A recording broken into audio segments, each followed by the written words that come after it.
성도 여러분, 안녕하세요. 오늘도 말씀으로 승리하는 저와 여러분 되길 주님의 이름으로 축원드립니다. 우리 계속해서 로마서 여행 떠나고 있고 이제 거의 막부를 향해 달리고 있습니다.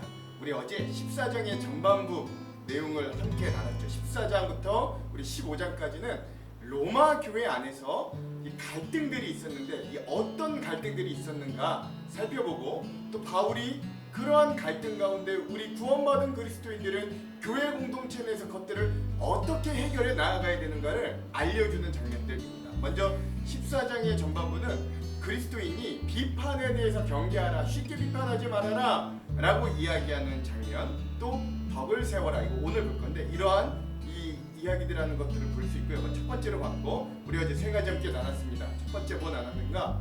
믿음이 강한 자가 믿음이 약한 자를 비웃지 말고 반대로 믿음이 약한 자가 믿음이 강한 자를 비난하지 말아라. 특별히 여기서 더 강조점은 믿음이 강한 자가 믿음이 약한 자에게 맞춰줄 수 있어야 된다 라고 하는데 포인트가 있는 거예요. 교회 공동체 안에는 우리가 한 곳 예수 그리스도를 바라보며 나아가지만 한 곳을 바라보며 나아가지만 모두 나아가는 속도가 다르고 위치가 다르고 생각하는 것들이 다 다양합니다. 예수를 바라보는 것 하나 똑같은 거예요. 그러다 보니까 이 연수가 깊은 사람이 있고 연수가 짧은 사람이 있고 믿음이 강한 사람이 있고 믿음이 아직 연약한 사람이 있습니다. 의심이 덜 되는 사람이 있다면 의심이 많은 사람이 있는 거예요. 그때 의심이 덜하고 믿음의 연수가 깊고 또 믿음이 강한 자가 믿음이 약하여 쉽게 넘어질 수 있는 자들을 돌아보고 배려하고 사랑할 수 있어야 됩니다. 이게 교회 공동체의 기본적인 자세입니다. 왜? 하나님께서도 하늘에 계신 높은 그 주님이 낮고 낮은 이 땅으로 내려오셔서 우리에게 자기의 아들을 주심으로 우리를 자기의 소유로 사셨기 때문에 그런 거예요. 어제 의미들이 아주 중요한 첫 번째 의미들이었죠. 자, 두 번째, 교회 공동체 안에서는 우리가 서로를 인정해주고 배려해줘야 되는 이유가 바로 우리가 그렇게 우리를 위해 죽으시고 부활하신 예수 그리스도로 인하여 우리도 사나 죽으나 주님의 소유가 된 공통 분모를 가진 지체가 바로 교회 공동체이기 때문에 이 공동 분모를 붙잡고 우리가 서로를 인정해주고 배려해주고 뭐 그런 일들이 있어야 됩니다. 그리고 마지막 세 번째, 그러므로 교회 공동체 안에서 상대를 함부로 비판하거나 판단하는 자에게는 하나님의 심판이 준비되어 있다. 뭐 여기 명문화되어 있지 않습니다만 엄밀한 이야기로 이야기하자면 그는 월권자입니다. 왜? 심판하고 판단하시는 분은 하나님만이 유일하신데 그걸 내가 하나님의 자리에서 대신하려고 했으니 내가 하나님을 대신하는 월권자로서 판단하고 그가 어떻다라고 이미 낙인 찍고 비판한 것이기 때문에 하나님도 그를 마지막 날 심판하게 됩니다. 그러니까 하나님 앞에서 무릎을 꿇고 네가 했던 모든 일들을 다 직고하게 될 거다.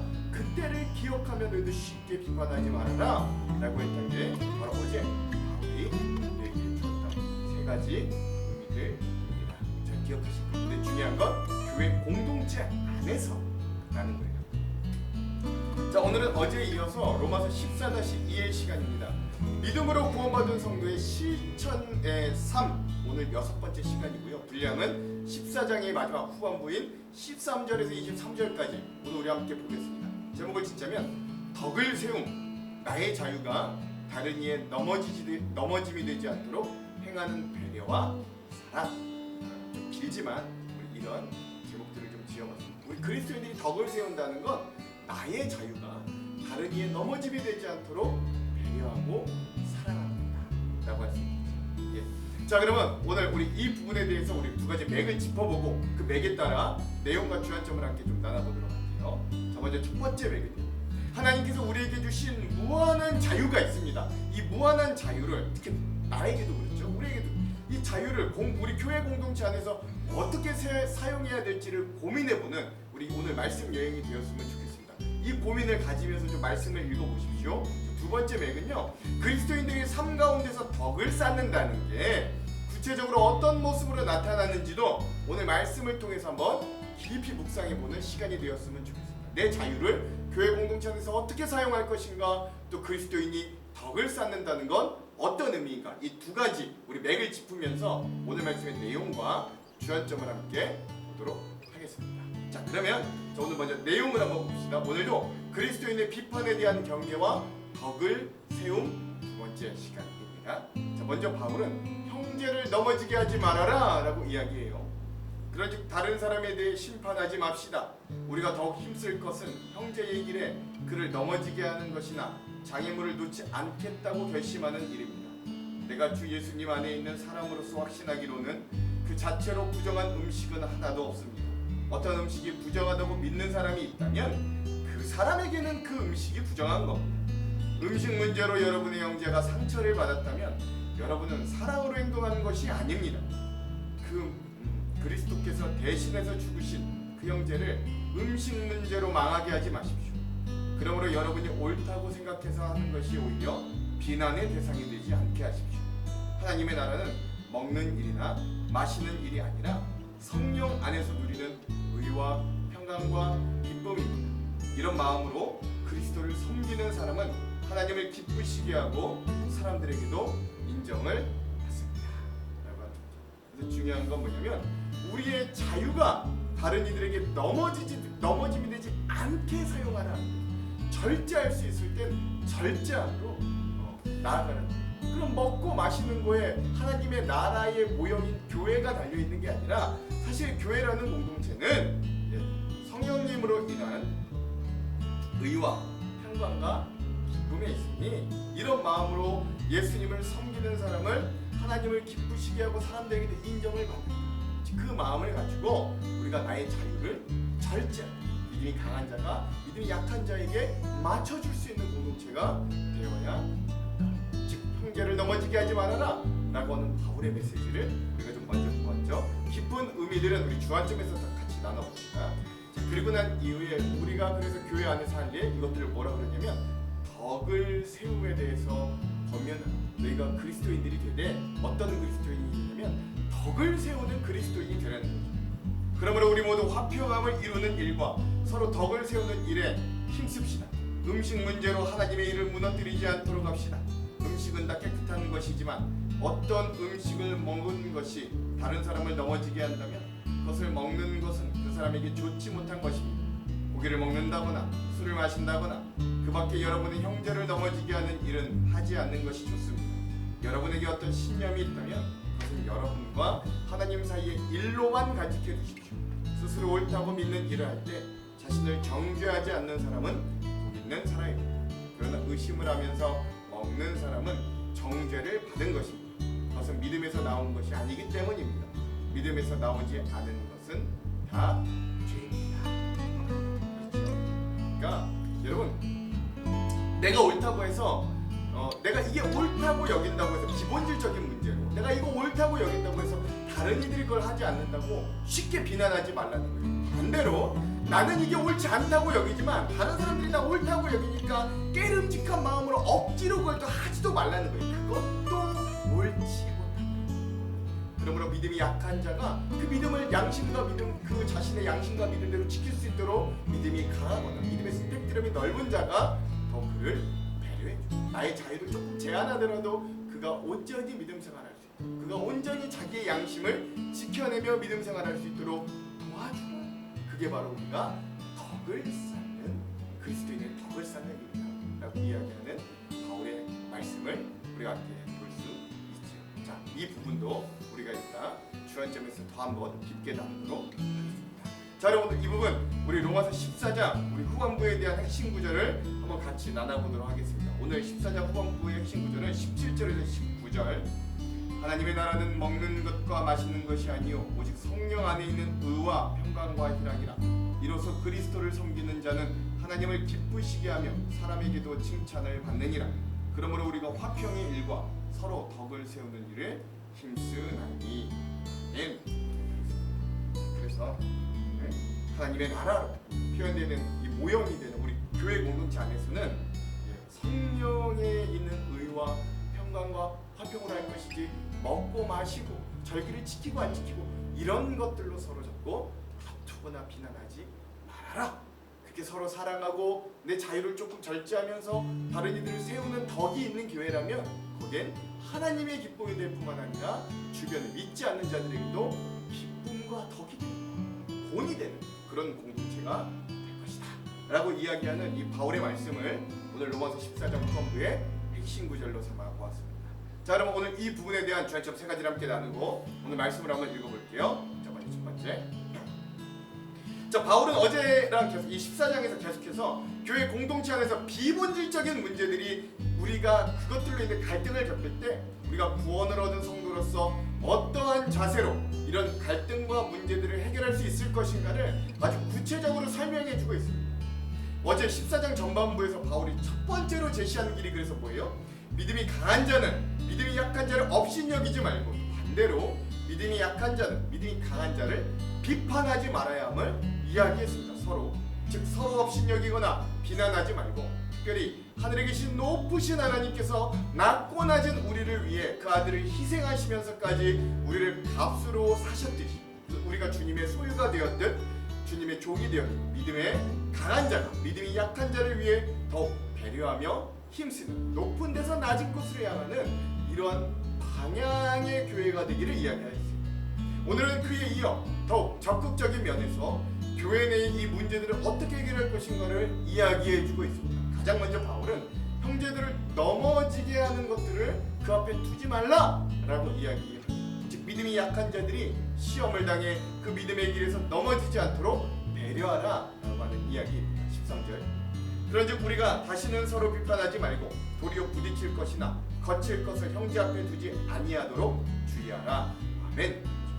여기서 부딪힐 것은 장애물을 말하는 거고 거칠 것은 올감이나 함정들을 이야기한다고 합니다. 헬라어 원문에 보면 즉 형제를 부딪혀 넘어지게 하거나 형제를 붙잡아 죄에 빠지게 하는 건 그 앞에 두지 않겠다고 결단해라 라고 이야기하는 거예요. 이 당시 로마 교회 안에 있는 유대교 출신 그리스도인들은 그야말로 헬라 문화와 이방 문화의 한복판에선 그러니까 엄밀히 말하자면 문화적으로는 약자들이었고 머릿수로도 소수에 속하는 자들이었습니다. 이 로마 교회 헬라 문화와 정반대 지점에 있었던 이 율법 문화, 히브리 문화 가운데 유대 문화 가운데 살던 이들이 헬라 문화 속에서 자신이 그동안 옳다고 여겼던 어떤 신앙적인 신념과 습관을 한꺼번에 벗어버리기는 평생인 거의 불가능한 일이었고 그런 것을 그들에게 강요한다면 그건 믿음을 가장한 폭력이 될 수 있는 상황이었기 때문에 이러한 상황을 어떻게 설명할 수 있어요? 여러분 우리가 만약에 놀이공원 갔는데 롤러코스터가 안전하다는 건 그 무서워하는 사람이나 즐기는 사람이나 모두가 알고 있습니다. 그러나 그게 안전하다는 걸 아는 것과 실제 그 롤러코스터를 타는 건 완전 다른 문제잖아요. 누가 두려울 수도 있고 타는 게 굉장히 꺼려질 수 있기 때문에 그래요. 그러면 억지로 끌고 와서 태우는 건 폭력인 거죠. 이렇게 돼지고기를 부정한 음식으로 알고 평생 한 번도 먹지 않은 사람이 돼지고기를 먹는다는 건 쉬운 일이 아니에요. 안식일을 평생 지켰던 사람이 안식일을 지키지 않는 대로 살아간다는 것도 이것도 참으로 어려운 일일 겁니다. 바로 그런 점에서 아직 예전에 습성과 평생에 지켜오던 것들을 갑자기 한꺼번에 바꿀 수 없는 이 유대교 출신 그리스도인들을 로마 교회 전체가 좀 이해해주고 받아주기를 권면해 주는 거죠. 이것도 왜 그러냐면 바울 자신도 그 마음을 누구보다 잘 알기 때문에 그래요.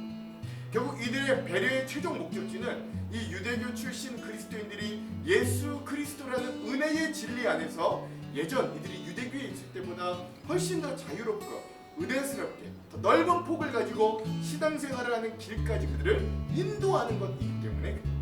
그러므로 오늘 바울의 이 말씀을 어떤 목사님은 이렇게 해석하시더라고요. 너희 믿음이 강한 이방인 그리스도인들이 유대인 그리스도인들은 편협하고 너무 율법에 얽매여 산다고 미리 판단하며 그들에 대해 그렇게 결정하지 말고 너희들이 결정할 건 오히려 믿음의 품이 넓은 너희가 그들이 넘어지지 않도록 배려할 것을 스스로 결정하라 라고 이렇게 이야기합니다. 이에 바울은 더욱더 직접적으로 그에 대해 이렇게 이야기를 이어갑니다. 14절 15절 내가 주 예수 안에서 알고 확신하노니 무엇이든지 스스로 속된 것이 없으되 다만 속되게 여기는 그 사람에게는 속되니라. 만일 음식으로 말미암아 내 형제가 근심하게 되면 이는 내가 사랑으로 행하지 아니함이라. 그리스도께서 대신하여 죽으신 형제를 내 음식으로 망하게 하지 말라. 아멘. 바울은 먼저 우리 기독교 신앙의 좋은 전제를 이야기해요. 그게 뭐냐면 그것은 그 무엇도 우리 기독교 신앙 안에서는 스스로 속된다, 스스로 더러워지는 건 없다는 거예요. 그게 돼지고기가 돼도 돼지고기라고 해서 더러운 거 아닙니다. 스스로 속된 건 없는 거예요. 그 음식이든 술이든 음악에 사용되든 악기이든 간에 그것들이 스스로 속된 것은 없습니다. 다만 그걸 사용하는 사람의 마음에 따라 그것들이 속되게 사용하느냐 거룩하게 사용하느냐라는 문제가 달라지는 것뿐이죠. 그러나 그렇다고 하여 믿음이 강한 성도가 자신이 가진 자유를 사용함에 따라 그것을 보고 들은 다른 성도들에게 그 마치 시험에 들게 하거나 그걸 넘어지게 한다면 그것 또한 명백하게 그리스도의 사랑에서 벗어난 행위, 즉 그리스도인답지 못한 행동임을 또한 정확하게 지적해주고 있는 거예요. 아예 나는 믿음을 가지고 있어. 나는 예수 그리스도 믿어 구원받아. 나는 술의 자유에 하면서 남들 앞에 그냥 막 술을 마신다면 그거 어떤 이에게 시험이 된다면 그것도 잘못됐다라는 거예요. 바울은 심지어 그런 행동을 형제를 망하게 하는 것으로 규정합니다. 형제를 망하게 하는 건 그의 믿음을 무너뜨리는, 즉 자신의 양심대로 행하지 못하게 되므로 스스로 죄에 눌리고 그 결과 이 실족하여 믿음에서 떠나는 고통을 겪게 되는 상황을 망한다라고 이야기합니다. 예수 그리스도께서는 우리를 사랑하셔서 자기의 생명까지 희생하셨는데 그 믿음이 약한 지체를 위하여 우리가 음식과 같은 작은 것에서마저 그를 위해 양보하거나 절제하지 않아서 그 대가를 지불하려고 하지 않는다면 그 얼마나 하나님 보시기에 비극이겠는가. 주님은 그 믿음이 약한 자를 위해 자기 생명까지 바쳐 그를 사랑하시고 구원하셨다. 그러므로 우리의 자유가 다른 이들에게 시험과 넘어짐이 되지 않도록 하는 이 배려와 사랑이 우리 교회 공동체 안에 또한 우리 믿는 자들이 속한 그 어떤 모임이든 간에 절실하게 필요합니다. 그러므로 바울은 이렇게 선포합니다. 16절. 그러므로 너희에게 선한 것이 비방을 받지 않게 하라. 아멘. 이 말은 너희가 가진 자유가 선하지만 그 자유를 사용하는 게 비방받는 것이 되지 않는 상황을 만들라라는 것이죠. 이런 상황에 대해 어떤 이들은 이거 좀 가식이 아니냐고 물을지도 모르겠습니다.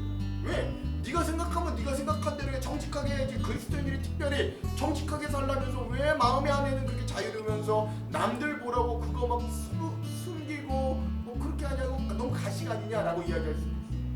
그러나 그렇지 않습니다. 상대를 위해 나의 자유로운 모습을 가려주고 그를 위해 은혜를 끼치는 일을 한다면 하나님은 그런 우리의 행위를 사랑과 배려의 행위로 인정해 주실 것이기 때문에 특별히 오늘 우리의 언어와 상대를 향한 행동이 정직을 가정한 상처와 배려 없음이 되지 않았는가 여러분 살펴보시고 나는 정직하게 말을 한다면서 상대방에게 상처내는 말만 골라 하지 않는가. 나는 이게 정직한 거라고 이야기하면서 나는 이게 정직한 행동이라고 하면서 상대를 전혀 배려하지 않았다 이기적인 행동을 하진 않았는가. 여러분 오히려 이걸 되돌아보라. 그러므로 구원받은 성도들이 모인 공동체 안에서는 진리 안에서 자유롭되 상대를 위한 사랑의 배려와 절제가 반드시 필요함을 여러분 꼭 기억하시길 먼저 간절히 소망합니다.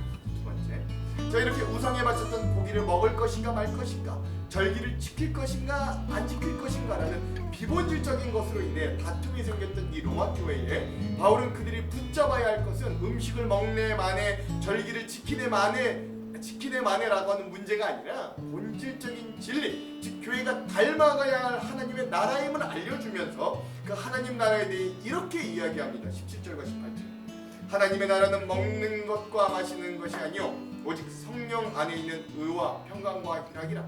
이로써 그리스도를 섬기는 자는 하나님을 기쁘시게 하며 사람에게도 칭찬을 받느니라. 아멘. 이 많은 학자들이 이 17절에서 이야기했던 하나님의 나라라고 하는 이 의미가 우리가 죽어서 가는 천국만을 의미하기보다는 여기서 바울이 사용했던 하나님 나라라고 하는 이 단어의 뜻은 이 땅에서 하나님 나라의 모형이 되는 교회를 상징한다고 보통 많이 해석합니다. 이게 이제 주된 학자들의 해석. 즉 하나님의 나라를 이 땅 가운데 모형으로 보여줄 이 작은 하나님의 나라가 되는 교회 공동체의 핵심은 먹고 마시는 문제에 있지 않는다는 거예요. 즉 현세 교회가 먹고 마시는 것에 얽매여서는 안 된다라는 이야기입니다. 그러므로 하나님의 나라는 먹고 마시는 것이 아니다. 바울의 말뜻은 이러한 교회 공동체 내 로마 교회 내에서 발생하고 있는 문제들은 물론 고기를 먹느냐 아니냐로 좁혀지는 것 같지만 그게 아니라 사실 이 문제를 보다 더 넓게 본다면 이 땅에서 실현될 하나님의 나라인 교회에서 논란이 되는 불필요한 힘과 시간을 낭비케 하는 모든 문제들을 총칭해서 이 비본질적인 문제들이 먹는 것과 마시는 것에 포함될 수 있다라고 볼 수 있습니다. 그래서 교회는 그런 비본질적인 문제에 따라 운영되는 곳이 아니라 성령님 안에서 나타나는 근본적인 은혜와 현상들, 그리고 그 열매들이 더 중요함을 가르쳐 주는 것이 바로 의와 평강과 희락입니다. 의는 믿음의 공동체 안에서 지체들 간의 윤리적이고 바른 행동들을 의미하고요. 그리고 평강은 그 지체들 간에 서로 조화를 이루며 또 지지해주는 사랑의 관계를 이야기합니다. 그렇지 않으면 평화가 있을 수 없잖아요. 그래서 마지막 기쁨은 그런 의로움과 그 바른 행동들과 평강이 그 공동체 내에 가득할 때 그 공동체 안에서 충만하게 느껴지는 감정이 바로 희락, 기쁨이다 라고 할 수 있습니다. 이런 모든 것은 교회 지체들이 서로를 비난과 판단으로 대하지 말고 사랑과 배려함으로 행할 때 성령님께서 그 공동체 내에 부어주시는 은혜의 대표적인 현상들입니다. 그리고 그런 공동체의 모습은 내면적인 충만함을 넘어 그 모습이 외형으로 확장되어 하나님을 온전히 사랑으로 섬기는 자들은 하나님께도 기뻐하심을 받겠지만 그 모습을 지켜보는 그 믿지 않는 교회 밖의 사람들에게도 칭송을 받는 그들의 기쁨마저 되는 놀라운 일들이 일어나게 됩니다. 우리 마태복음 5장 16절 주님도 이렇게 말하잖아요. 이같이 너희 빛을 사람 앞에 비추게 하여 저희로 너희 착한 행실을 보고 하늘에 계신 너희 아버지께 영광을 돌리게 하라. 아멘. 그러므로 바울은 다시 한번 우리 믿는 자에게 주신 놀라운 자유로움과 모든 것을 행할 수 있는 능력을 상대를 위해, 믿음이 약한 상대를 위해 절제하고 배려할 것을 재차 강조하면서 이렇게 선포합니다. 20절에서 21절. 음식으로 말미암아 하나님의 사업을 무너지게 하지 말라. 만물이 다 깨끗하되 거리낌으로 먹는 사람에게는 악한 것이라. 고기도 먹지 아니하고 포도주도 마시지 아니하고 무엇이든지 내 형제로 거리끼게 하는 일을 아니함이 아름다우니라. 아멘. 여기서 아름답다 그렇지 그게 구원에 이르는 길이라고는 하지 않았어요. 우리에게 있는 자유는 절제함으로 나타내야 됩니다. 자유를 절제할 때 우리의 삶의 목적을 이룰 수 있어요. 고기를 먹을 수 있고 포도주도 마실 수 있습니다. 그럴 자유가 있어요. 만물이 다 깨끗하기에 주님이 허락하신 자유를 누리며 나에게 있는 자유를 마음껏 사용할 수 있습니다. 하지만 그렇게 자유를 사용하는 게 형제들에게 거리낌이 되는 일이라면, 형제를 걸려 넘어지게 할 수 있는 일이라면 그 자유를 절제할 수 있습니다. 고기를 먹고 포도주를 마시는 즐거움을 포기할 수 있다는 것. 자유가 아니라 절제를 결정하는 것이 그리스도의 사랑이라는 거죠. 왜냐하면 먹고 마시는 것보다 형제의 구원이 더 중요하기 때문에. 나에게 있는 자유를 사용하는 것보다 하나님 나라와 그 나라의 백성을 먼저 생각하는 것이 우리 그리스도인들에게 더 아름다운 일이기 때문에 그것이 우선순위에 있는 일이고 우리의 삶의 목적이 맞는 일이기 때문에 우리는 자유를 사용할 수도 있고 자유를 절제할 수도 있습니다. 무조건 절제하는 것도 무조건 사용하는 것도 답은 아닙니다. 공적인 자리에서는 조금 더 내 자유를 절제하게 될 것이고 또 사적인 자리에서는 조금 더 자유롭게 그 자유를 사용하면 될 것. 그러니까 주님이 주신 지혜에 따라 자유와 절제의 균형이 맞춰지는 우리 아름다운 삶이 오늘 우리 성숙한 구원받은 성도의 삶이 되기를 또한 간절히 소망합니다. 세 번째, 하나님의 나라의 백성은 삶의 목적에 따라 주어지는 자유를 가지고 섬기는 일을 해야 됩니다. 앞서 계속 말했죠. 다시 말하자면 자유는 절제함으로 나타나야 됩니다. 뿐만 아니라 자유는 섬김으로 나타나야 됩니다. 우리는 그리스도를 섬기는 자들입니다. 우리는 그리스도를 섬기는 자로 섬기는 일들을 해야 하는 것입니다. 우리가 우리의 부르심에 맞게 섬기는 자로 살아갈 때, 섬기는 일을 할 때 하나님을 기쁘시게 할 수 있고 사람들에게 칭찬을 받게 되기도 하는 것입니다. 그러므로 이런 삶을 종합해서 한마디로 정리해보자면 덕을 세우는 그리스도인의 삶이다 라고 할 수 있는 거예요. 오늘 그 말씀이 19절에 대표적으로 나옵니다. 19절. 그러므로 우리가 화평의 일과 서로 덕을 세우는 일을 힘쓰나니. 아멘. 바울은 구체적으로 우리가 해야 할 일에 대해 이렇게 말합니다. 화평의 일과 서로 덕을 세우는 일이라고 말이죠. 우리는 교회 공동체의 하나됨과 평화를 이루는 일을 해야 하고 서로에게 덕을 세우는 일을 할 수 있어야 됩니다. 그게 우리의 섬김의 내용입니다. 우리가 힘써야 되는 일. 여기서 힘쓰다는 말은 추구하다는 뜻인데 이 일을 삶의 목적으로 삼고 추구해야 될 수 있다는 의미입니다. 우리 모두는 그리스도를 섬기는 자들이기 때문에 우리에게 주어진 자유를 가지고 섬기는 일을 추구합니다. 우리 자유를 가지고 내 만족과 즐거움을 추구하는 것만 아니라 그 하나님이 주신 자유를 가지고 섬기는 일을 추구합니다. 화평과 덕을 세우기 위해 우화평강과 희락을 추구합니다. 그러한 목적으로 자유를 사용하고 서로를 섬기는, 그러므로 이렇게 덕을 쌓는 것이 우리들에게 가장 중요한 일 중에 하나로 고백한다면 이제 우리는 이런 질문들로 우리의 삶을 채워갈 수 있습니다. 먼저 기존에 우리는 나에게 있는 자유를 가지고 내가 뭘 할까? 어떤 결정을 하는 게 내 삶에 더 좋을까? 나에게 더 좋을까? 하면서 삶을 살아왔습니다. 그런데 구원받은 우리가 그리스도의 장성한 분량에 이르기까지를 구하며 진짜 하나님께서 기뻐하실 우리 인생의 목적을 생각한다면 이랬던 질문들은 이렇게 달라질 수 있어요. 이 자유를 가지고 내가 어떻게 형제자매에게 도움을 줄 수 있을까? 내가 가진 것을 어떻게 하나님 나라를 섬길 수 있을까? 라고 말해요. 이것이 우리 삶에 계속되는 질문이 되어야 합니다. 사도 바울은 갈라디아서 5장 3절에서도 우리들에게 이렇게 도전해요. 형제들아 너희가 자유를 위하여 부르심을 입었으나 그러나 그 자유로 육체의 기회를 삼지 말고 오직 사랑으로 서로 종로를 하라는 거죠. 우리가 어떤 결정을 해야 할지 그 결정에 고려하는 두 가지가 있습니다. 하나는 믿음이고 또 하나는 그것에 대한 목적입니다. 우리에게 주어진 믿음은 사랑으로 나타내야 됩니다. 그리고 우리의 삶의 목적에 따라 우리에게 주어지는 자유를 사용해야 됩니다. 자유를 절제함으로 자유를 섬김으로 사용해야 됩니다.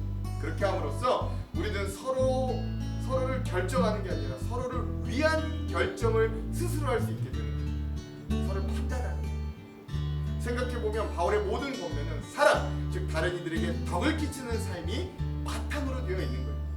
주님이 보여주신 사랑을 따라 우리도 서로 사랑하며 착한 일, 즉 덕을 끼치는 일 말입니다. 즉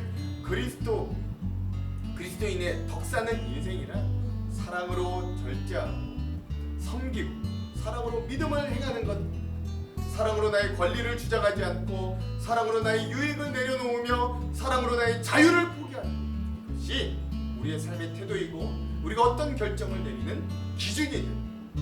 그래서 우리가 하는 결정에 대해 이렇게 요약할 수 있어요. 내가 아니라 당신이라는 말입니다.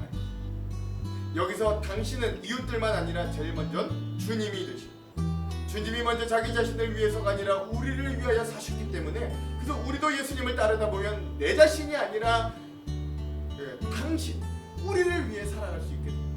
그리고 내가 아니라 당신은 실제 삶에서 형제, 자매에 대해서 적용됩니다. 형제, 자매에게 하는 것이 하나님께 하는 것이기 때문에 그렇습니다. 내가 아니라 당신, 이것이 우리의 삶의 기본이 되고 모든 결정의 기준이 되기를 소망합니다. 너무 어려운데요. 어떻게 다른 사람만을 위해 삽니까? 이게 오늘 주님이 우리에게 주시는 덕을 세우며 도전의 삶입니다. 이렇게 오늘 하루도 하나님께서 주시는 권능과 사랑의 마음으로 우리 주변 사람들에게 덕을 쌓는 인생, 나의 자유를 조금 줄이고 다른 이들의 믿음과 평안을 위해 사랑을 줄 수 있는 성숙한 그리스도인의 삶이 다 되시기를 주님의 이름으로 축원합니다. 기도합니다. 하나님, 그동안 나는 나의 만족과 유익을 위해 얼마나 애써오며 분투하고 살아왔는가를 되돌아봅니다. 그러나 주님이 먼저 우리를 위해 자기를 제한하시고 모든 것을 주었듯 하나님, 우리도 그 주님의 사랑에 따라 덕을 세우되 믿음이 약한 자들을 위해 다른 이들을 위해 배려하며 나의 자유를 제한할 수 있게 하시고 또 다른 이들을 위해 먼저 희생하는 귀한 덕을 쌓는 인생 될 수 있도록 인도하여 주시옵소서. 그런 사랑과 배려가 성령님이 주시는 의와 평강과 화평이 오늘 우리의 삶에 넘쳐나기를 간절히 소망합니다. 오늘 우리를 성숙한 그리스도인들로 빚어 주시옵소서. 그렇게 하실 주님을 기대하며 예수님 이름으로 기도합니다. 아멘. 그럼 사랑하는 성도 여러분, 오늘 하루도 말씀으로 승리하시죠. 사랑하고 축복합니다. 파이팅! 그런즉 우리가 다시는 서로 비판하지 말고 도리어 부딪힐 것이나 거칠 것을 형제 앞에 두지 아니하도록 주의하라. 내가 주 예수 안에서 알고 확신하노니 무엇이든지 스스로 속된 것이 없으되 다만 속되게 여기는 그 사람에게는 속되니라. 만일 음식으로 말미암아 내 형제가 근심하게 되면 이는 내가 사랑으로 행하지 아니함이라. 그리스도께서 대신하여 죽으신 형제를 내 음식으로 망하게 하지 말라. 그러므로 너희의 선한 것이 비방을 받지 않게 하라. 하나님의 나라는 먹는 것과 마시는 것이 아니요 오직 성령 안에 있는 의와 평강과 희락이라. 이로써 그리스도를 섬기는 자는 하나님을 기쁘시게 하며 사람에게도 칭찬을 받느니라. 그러므로 우리가 화평의 일과 서로 덕을 세우는 일을 힘쓰나니 음식으로 말미암아 하나님의 사업을 무너지게 하지 말라. 만물이 다 깨끗하되 거리낌으로 먹는 사람에게는 악한 것이라. 고기도 먹지 아니하고 포도주도 마시지 아니하고 무엇이든지 내 형제로 거리키게 하는 일을 아니함이 아름다우니라. 내게 있는 믿음을 하나님 앞에서 스스로 가지고 있으라. 자기가 옳다 하는 바로 자기를 정죄하지 아니하는 자는 복이 있도다. 의심하고 먹는 자는 정죄되었나니 이는 믿음을 따라 하지 아니하였기 때문이라. 믿음을 따라 하지 아니하는 것은 다 죄니라.